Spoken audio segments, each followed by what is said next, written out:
Hello and welcome back to Everything Boats with Captain Frank Lanier, where we discuss boats and boating, from maintenance and repairs to seamanship and safety, as well as everything in between. This podcast is a companion to my YouTube channel of the same name, so if you like and find it useful, be sure to subscribe and please check out my YouTube channel as well, where you'll find hundreds of informative videos on pretty much every boating topic imaginable. For today's podcast, we're going to be talking about five things every boat owner should know how to do. I'll start off here by saying that the original title of this article was Five Situations Every Boat Owner Should Be Prepared to Handle. There are fewer recreational activities that provide more opportunities to channel your inner MacGyver than boating. The key to successfully overcoming these impromptu lessons on how your boat systems work is having a plan in place before they occur. Here's a look at 5 situations all boat owners should be prepared to deal with. Situation number 1, replace an alternator belt. While that squealing coming from the engine compartment may sound like a scene from Deliverance, it's likely your boat's way of saying that the alternator belt needs to be replaced. A belt that's beginning to disintegrate will show signs of fraying or cracking, which can usually be seen while the belt's in place using a flashlight and a hand mirror. The presence of belt dust, a black dust or residue around the front of the engine, is a common sign of belt deterioration. It's also a possible indication of wear due to misalignment. So if sighted, your inspection should also include use of a square edge to verify all pulleys are square. When installing a new belt, start by studying the old belt's routing if it's intact and still in place. Simplify things even more by taking a few pictures for reference prior to removal.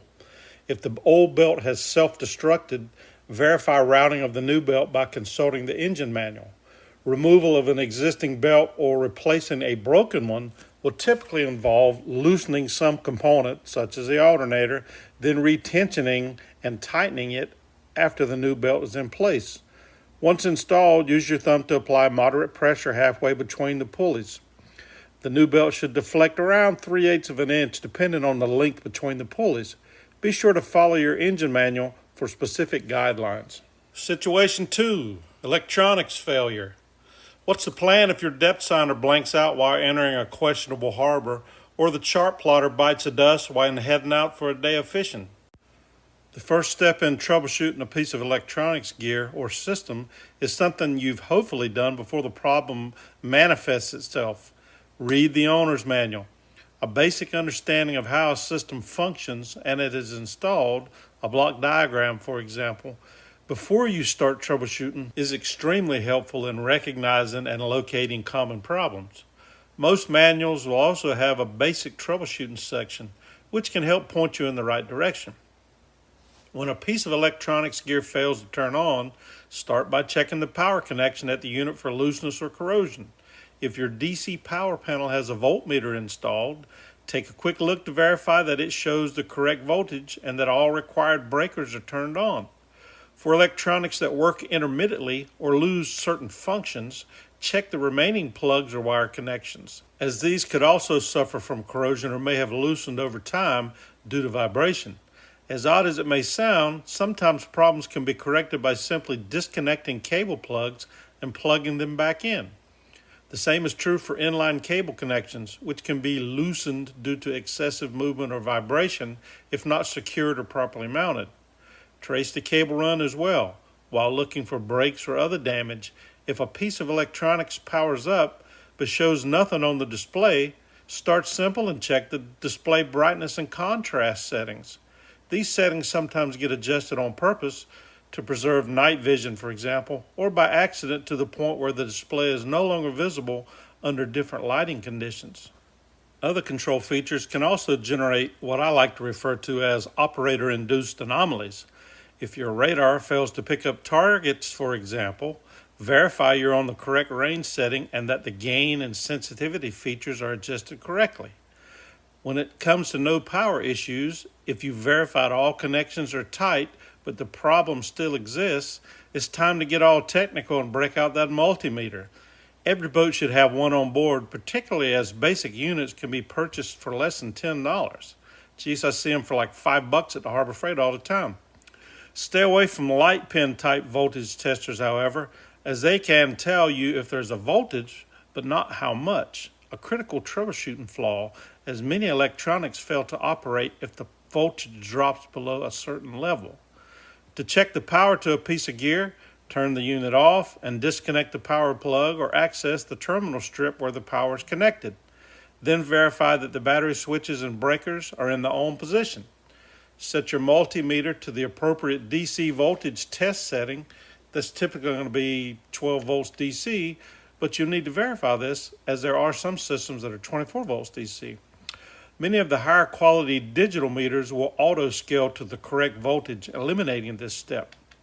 Next, measure the voltage by connecting the meter's negative probe to the equipment plug, negative lead, and positive probe to the positive lead. If you accidentally reverse the probes, a digital meter will simply display a negative reading. A voltage reading of 0 indicates no power is reaching the unit. Common causes include a tripped breaker, blown fuse, loose connection, or a broken wire. One thing to note is a fuse that blows multiple times when replaced should be considered a symptom of the problem rather than the problem itself. A low voltage reading indicates low battery voltage or possibly additional resistance in the line, such as a corroded or faulty connection. Verify that the correct amount of power is leaving the breaker panel and then work your way towards the equipment in efforts to identify the problem. If the voltage shown at the meter is incorrect, then verify that the voltage at the battery is correct and proceed from there. Monitor your DC panel voltmeter or use your multimeter while keying the radio to see if the voltage drops. Another factor to consider is how steady or constant the voltage is during equipment operation. Some electronics draw more power during certain operations. A good example of this is your VHF radio when transmitting versus receiving. While you may have a full 12 volts at the power plug when the radio is disconnected or simply turned on, that voltage can drop well below a usable level when the radio is keyed to transmit. This is often due to a weak battery or possibly a corroded connection. Situation 3. How to bleed the diesel fuel system of your engine. Changing a primary fuel filter often introduces air into your fuel system. This air will typically have to be removed or bled from the system to prevent air from blocking the flow of fuel to your engine. Air removal involves sequentially bleeding the fuel system at specific points. Your owner's manual will outline the procedure for your particular engine, but here are the general steps for the process. First, you got to locate the engine lift pump and manual lever. Next, loosen the bleed screw on top of the secondary filter. That's the smaller fuel filter that's normally attached to the engine. You do this while operating the manual pump. You only need to loosen the screw slightly, not remove it. Place a container beneath the filter beforehand to catch any spilled fuel. Continue pumping until all bubbles are gone and only clear fuel weeps from the hole. Then tighten the screw before you stop pumping. Next, you're going to repeat the procedure, only this time you're going to loosen the bleed screw or fuel line fitting, if no bleed screw is present, at the injector pump, half a turn, then tighten it as soon as clear fuel is ejected. Locate the closest injector to the injector pump, in other words, the one with the shortest fuel line. Then you're going to loosen the injector fuel fitting slightly and continue pumping until clear, bubble-free diesel runs out. Then you're going to tighten that. Repeat this process for each of the remaining injectors. After you've done this, you're going to try cranking the engine. If it fails to start after about 10 seconds or so, go back and check to make sure everything is tightened properly. One good tip here is identifying the bleed nuts beforehand and painting them with a white nail polish makes them easier to locate. You don't have to paint the whole thing, just put a mark on them so you can recognize them. You can also take this one step further by marking the wrenches that you use to tighten and loosen the fittings in an injector pump connections. Mark them with a small dab of white fingernail polish as well, which will make them easier to recognize. Situation 4, dealing with a clogged head. With the possible exception of, hey, where's all this water coming from? No statement strikes fear into a boat owner's heart quite like, the toilet isn't working for some reason. This is particularly true when you consider that the issue typically manifests itself after the deed has been done. and the perpetrator is trying to flush the toilet. The inability to pump the bowl clear is one of the most common marine toilet problems, and it almost always involves a clog or blockage. Somebody flushed something that the system couldn't tolerate. No one ever fesses up, by the way, and here we are. An unpleasant situation with an even more unpleasant prospective solution. For our purposes, we'll assume that the toilet is a manual raw water flush unit, the system most commonly found aboard small to mid-sized boats. Many sanitation systems will have a Y selector valve, which allows you to discharge bowl contents directly overboard or into a holding tank. Check to make sure that the Y valve is fully open. Perhaps even work it a few cycles to verify proper operation. If you're attempting to discharge overboard while at sea or in an area where it's legal to do so, verify that the overboard discharge seacock is also open. If you're in a legal overboard discharge area and pumping into your holding tank when the problem occurs, you can also shift your Y valve and open up that overboard discharge seacock and see if the system works then. If so, you've just verified that everything from the toilet to the overboard through-hole discharge is operational and that the problem lies between the Y valve and the holding tank. If you are discharging into a holding tank, a more likely scenario, and are still unable to empty the bowl, make sure that the holding tank is not full and that the holding tank vent hose isn't blocked. Insects like to build nests in the hose if the screen for the hull vent fitting is missing, and I've also seen vent hoses clogged with bits of toilet paper or waste matter, which occurs when the tank is overfilled and its contents blow out the vent hose. If the above items check out, yet the toilet handle is difficult to press down and you cannot empty the bowl, chances are you have a blockage in the discharge hose. You can start by trying to blast the clog free using a household plunger. Just keep in mind it will only work in one direction, in other words, the downstroke, due to the one-way valve or flapper, also called the choker valve, installed in the toilet discharge to prevent waste from backflowing into the bowl. If the plunger method fails, then it's time to gird your loins and get dirty. Rubber gloves, old clothes or coveralls, a stout length of wire, a fish tape or untwisted coat hanger, and a 5-gallon bucket are your recommended weapons of choice. Start by disconnecting the hose at the toilet discharge outlet and running the wire down the hose. If you're lucky, the clog will be found and you can break it free. Otherwise, it'll be trench warfare from here on out as you disconnect every successive hose section until the blockage is located and removed.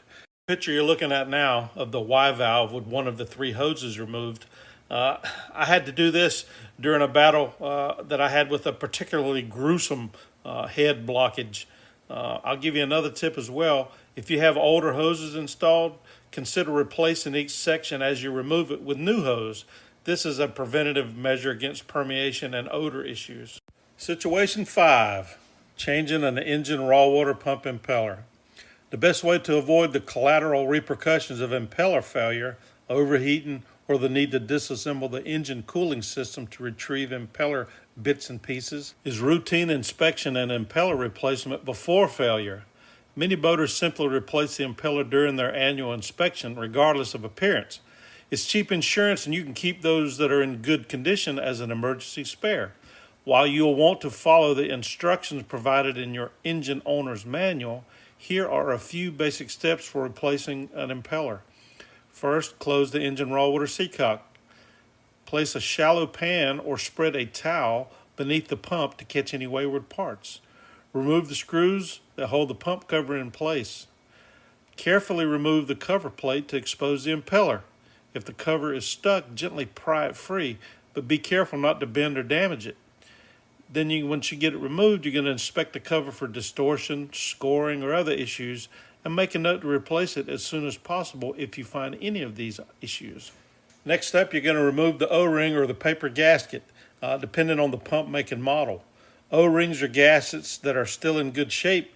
You can be saved to be reused in an emergency, but replacement is the best policy. If the impeller has a rubber plug in the center, pry it out with a small screwdriver to see how the impeller is attached to the shaft.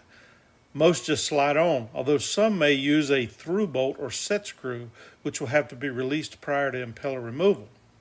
To remove the impeller, Grasp two impeller vanes on opposite sides using your thumb and forefinger and pull or wiggle it out. If that doesn't work, try working it out using two flathead screwdrivers placed on opposite sides. Just be careful, extremely careful, not to damage the flat face of the pump housing. A pair of impeller remover tools, which are constructed of plastic, to avoid scratching the pump housing while prying out the impeller is also a good investment. Another option is using channel lock pliers to grip the impeller hub and wiggling it free. Next, you're going to grease the vanes of the new impeller and the wall of the pump chamber. Most impeller kits will include a small tube of lube, but petroleum jelly will also work in a pinch. Once you've got the vanes greased, you're going to slide the impeller into the shaft. Folding the vanes while inserting it with a slight twisting motion may make it easier. Installing the vanes in the proper direction is best, however, they'll arrange themselves within the first revolution of the impeller regardless. Then you're going to push the impeller firmly into place and, if present, tighten the set screw or reinstall the through bolt or hub plug. Next, install the gasket or the O-ring as per the impeller kit instructions and screw the cover back into place. Finally, open up the seacock, then start the engine and check the exhaust for proper water flow. This is the time you'll also check the pump and verify that there are no leaks present.